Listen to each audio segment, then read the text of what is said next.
looking to throw it, and he's got the touchdown! Here's Brady's pass. It's Gronkowski! Oh, Max strips it! He is unbelievable! Well, there's no more undefeated teams in the NFL. The Eagles have their first loss. This is the Tabor Gridiron Podcast. I'm Steven here with Isaac. Don't forget to like us, follow us wherever you get your podcast. Share us. That helps us out if you're able to do that. You can comment on the Podbean app and send us an email anytime, taborgridiron@gmail.com. Isaac, we've been talking about it for a while now. The Eagles, they've been doing pretty good, and they've kind of had an easier schedule. Yeah. And then we've been talking about when are they going to get that first loss? Who is that going to be? Is it better sooner than later? I kind of think so. Yeah. Because now you have to really see what you're going to do to come back from that. I just really, to be honest with you, wasn't expecting it to be the Washington Commanders. But, you know, stranger things have happened in the NFL. For sure. I mean, honestly, you never know what's going to happen. And for me personally, I didn't think it was going to be the Washington Commanders because they were kind of a struggling team, and they don't have a great name in any way, shape, or form. But in this case, they've been struggling with Carson Wentz. He hasn't been doing the greatest, so they kind of put him to the side and they put in Taylor Heinicke. Now, Taylor Heinicke has been all around the league, and for me personally, I never really noticed him. And this is the first time really hearing of him because he's been succeeding a lot in the Washington Commanders environment and bringing them to high places. And their defense is actually really good. They have Kendall Fuller, Derek Forrest that are causing sacks and interceptions and everything like that. And they've been really benefiting the team.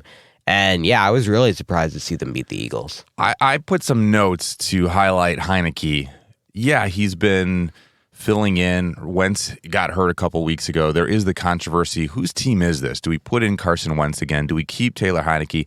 I think you got to keep Taylor Heinicke in right now. I mean, he just beat the only undefeated team in the league in a divisional game with the Eagles. He played smart football. Is he a great quarterback? Not really. I think he still has a lot to learn. He's still growing and developing. Even though he's been in the league, he's kind of been that backup quarterback, but he stepped in and he's doing his job. But when I watched him, he was playing smart football. He just did a lot of really good, smart decisions. He wasn't really flashy, didn't have a whole lot of like big stats. He played smart football, which helped the team and ultimately beat the Eagles. And so we got no undefeateds anymore. We'll see. I'm excited, though, to see what the Eagles can do to clean up from this.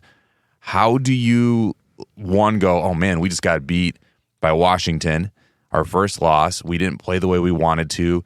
We couldn't do the things that we were wanting to do that we've been doing. Now, do we just kind of get all bummed and depressed about that? And keep losing. And then it's lost 2 and lost 3.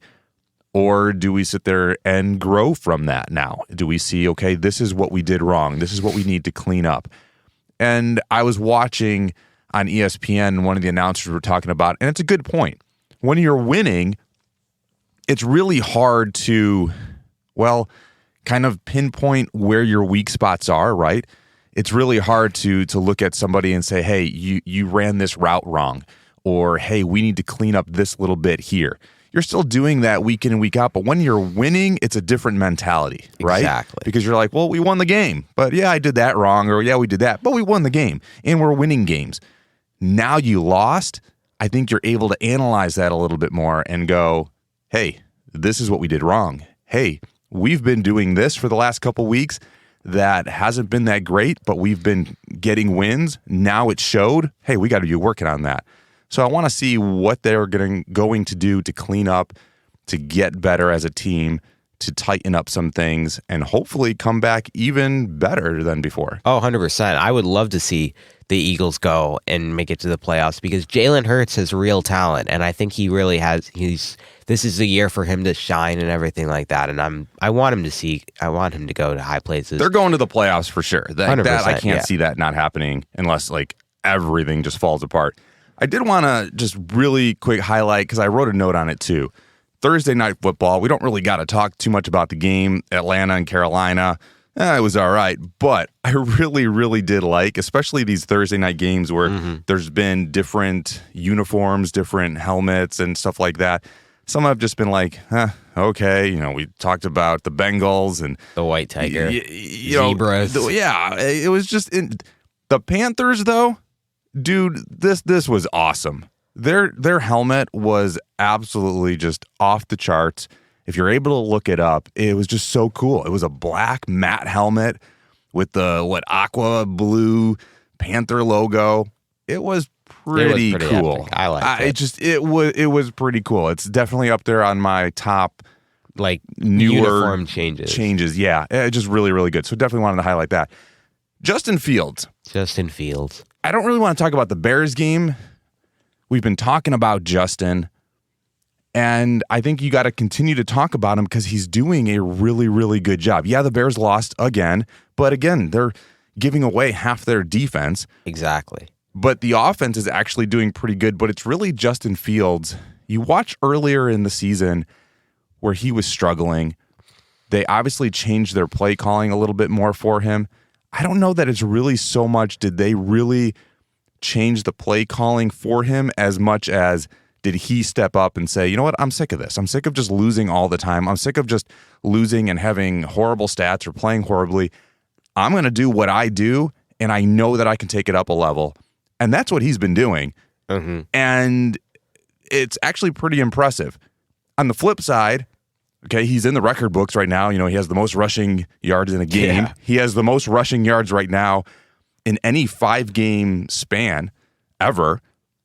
I don't know if that's good for a quarterback or not. Yeah, because I see him. It's basically Justin Fields making plays and running for his life is almost what every play looks like. And so, yeah, he's racking up the rushing yards. He's getting some touchdowns, but he's just running for his life half the time. Honestly, a quarterback should be able to throw to his receivers, and he'll make a couple of runs here and there, but Justin Fields is just running for his life, like you were saying. Even in that one that got him into the record books, it was literally him just having 3 defenders tailing him, and he's just booking it to the end zone. And he has talent, and that's a great thing. We're getting touchdowns, he's breaking records. But for a quarterback to have that much pressure on him in the sense of he can't even throw to any of his receivers and he just has to run, and he's not even being able to play to any of his receivers, that's just not a great thing for a quarterback, especially a relatively younger quarterback who needs to have, like I've said in the past, it's great when you have a quarterback and a veteran receiver who's able to be that reliable source for the quarterback that they'll always be able to play to, and they'll always try to find a way. It'll be easier for them to catch the ball because they're a veteran and they've been through this thing before. But Justin Fields doesn't really have that, and even for his regular receivers, he's not having very many options, so he's just having to run for his life. Yeah, it'll be interesting to see what the Bears organization is doing, but I like the growth that I'm seeing from Justin Fields. Then you got Germany. First game in Germany happens. You got Tampa Bay Bucks, Seattle Seahawks. Mm-hmm. Geno Smith just doing a great job week in and week out, really. Yeah, Tom Brady gets the win. Bucks win. I don't want to say it was a great game. Tom, I feel, is still struggling a little bit. It was a good win for them, but it was cool. I don't know. They're obviously kind of going international. Yeah. We got the London games. We got Germany now. France. There's going to be in Mexico. So they're kind of just going all over the place. National Football League. Are we changing to the International Football League? INFL. World Football League. What's going on here? But it is fun sometimes seeing some of these games and seeing the fans from other places. Yeah, their just really reactions. Cheering on. That's got to be a little hard though. So here you go into Germany. What if you're getting into football? Maybe you've been following football. You like football, and you just don't like the Seattle Seahawks or the Buccaneers. Exactly. And you're like, I bought tickets. This is the game I got to go to. Yeah. I got to watch these guys. But it's still got to be a lot of fun for them. I don't know. Could be cool. 100%.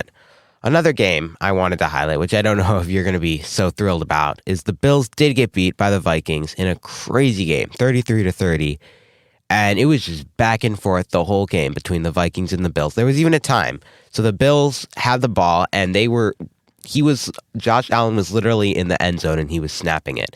And now, in my mind, if I was the quarterback, there is absolutely no way that you would even consider running it down the middle. You would just always throw that ball. Even if it doesn't go to somebody, you just don't want to run it. But no, he did run it right up the middle, and they fumbled it, ultimately leading to a Vikings touchdown. They got the ball, and they went right into the end zone. It's not a far way. And that sent it into overtime where the Vikings got a field goal and won. So this game was just all over the place. It was probably one of the most entertaining games that I have seen this year so far, for sure. Was the best game so far this year. It was just crazy. Both teams played really well. Yeah. Kirk Cousins played amazing, and there was just crazy things that happened. And I agree with you. I kind of get the play call a little bit. The ball's on the 1 yard line. You're trying to get a little bit of space. You can't kneel down. So are you doing a QB sneak, get a couple yards to give you some space? But you were in the end zone. I would have liked to have seen kind of really in shotgun, a real quick slant, get 2, 3, 4 yards. They've been doing it all game. Josh does it all the time, and get a little bit of breathing room, or do a rollout with Josh, not just running. And then it was a bad snap by the center. Like, what in the world? It was just crazy things that happened that things just fall apart. Then Josh has a chance to win again in overtime, throws an interception. It was a good win for the Vikings. Again, Bills got to clean up some things. I think some of these losses that happen this way are, I don't want to say wake-up calls because you've lost a couple games already, but kind of really just highlight what you need to work on. And I think the Bills are going to do that. I think they're going to clean some of these things up. Vikings 8-1 though. I know. What? I was so surprised. Like, I literally, so not gonna lie, they have not been on my radar. Like, I would see like the division leaderboards and I'd see them on the top, and I'm like, our whole division stinks. That doesn't mean anything. But then I'm like 8-1. Like, how did they get this good? I mean, yeah, they have a lot of good players. I mean, they have Justin Jefferson, Kirk Cousins. Jefferson made a sick catch. That was beautiful. Oh man, I remember that. Fourth down and their keys. The whole game was just crazy. It was. If you're going to look up any highlights of the week, just really want to understand what happened this week in football, is just watch the highlights of the Bills-Vikings game. It was definitely the most entertaining game of the week, and there was lots of great highlights in there and lots of great plays. But another game that was definitely up there for me was the Cowboys and the Packers game. Unfortunately, the Cowboys did get beat by the Packers, but it was a very close game, and it was very entertaining to watch.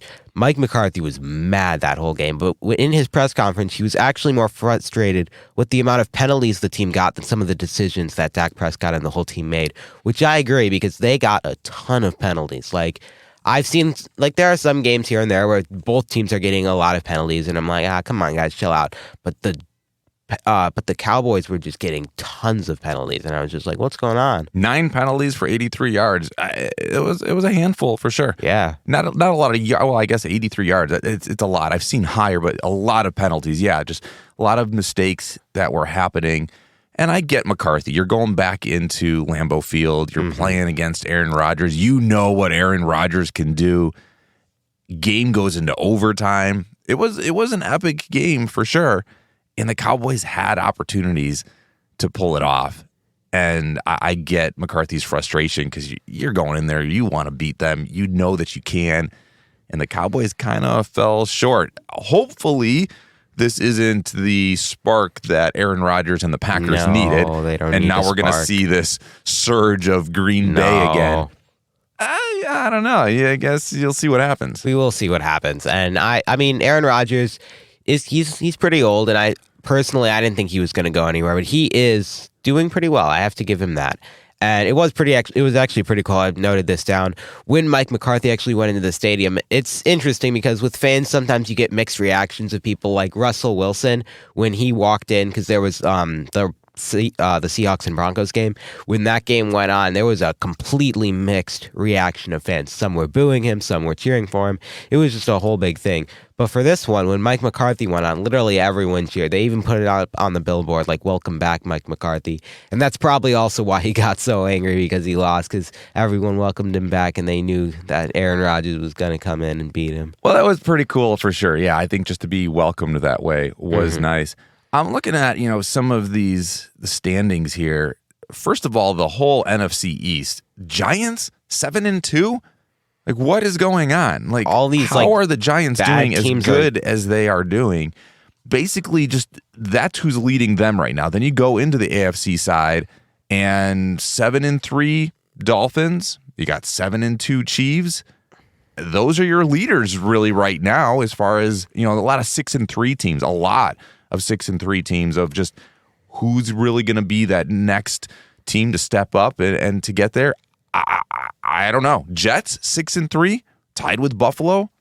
It's crazy, really, again, what we're seeing with some of these teams, where it'll be interesting what happens the second half of the season. Who's really going to start coming on top? Who's really going to start rallying? Who's going to be able to keep the momentum and getting into the playoffs? Yeah, 100%. And it's been crazy seeing a lot of these like underdog teams kind of coming up, because you'll look at some of the more powerful teams that you've seen in the past that were really good. I mean, Buccaneers are struggling, and we all can kind of agree on that. Tom Brady's old, should have stayed retired. But a lot of these smaller teams are coming up. The Jets have been doing insane, and I've been really personally impressed with what I've seen from the Jets. Well, yeah, I understand we've talked about some Tom Brady stuff with the Buccaneers, but unfortunately, fortunately for them, probably, that whole division is not doing really well, and the Buccaneers are the top of that right now. Yep. You are 5-5, and you are leading your division. Buccaneers are probably going to the playoffs. So Tom Brady's not out yet. You can't count him out. Stranger things have happened. At this point, Tom Brady can win the Super Bowl because he's been there, done that so many times, and they can just plow through and totally take over. I wouldn't count him out just yet. For sure, yeah. I could not count him out just yet, because he has a lot, and he's been here for a while, and he knows what he's doing. And he has a lot of great weapons to play from. And yeah, we never know what's going to happen in this league. All right, well, it's going to be fun to see. We'll talk next week, break some things down, and see who's going to be coming on top. No more undefeated teams. No more. So, well, actually, I want to keep an eye on the Eagles. I want to see how they're going to come back and handle this next game, and what they're able to do and what they're capable of doing. And Buffalo as well. I'm still going for them. Saints, I don't know about I don't think the Saints are making it very far. But that's okay. That's okay. You can still go for them. Go for them. All right, we'll talk next week. See ya.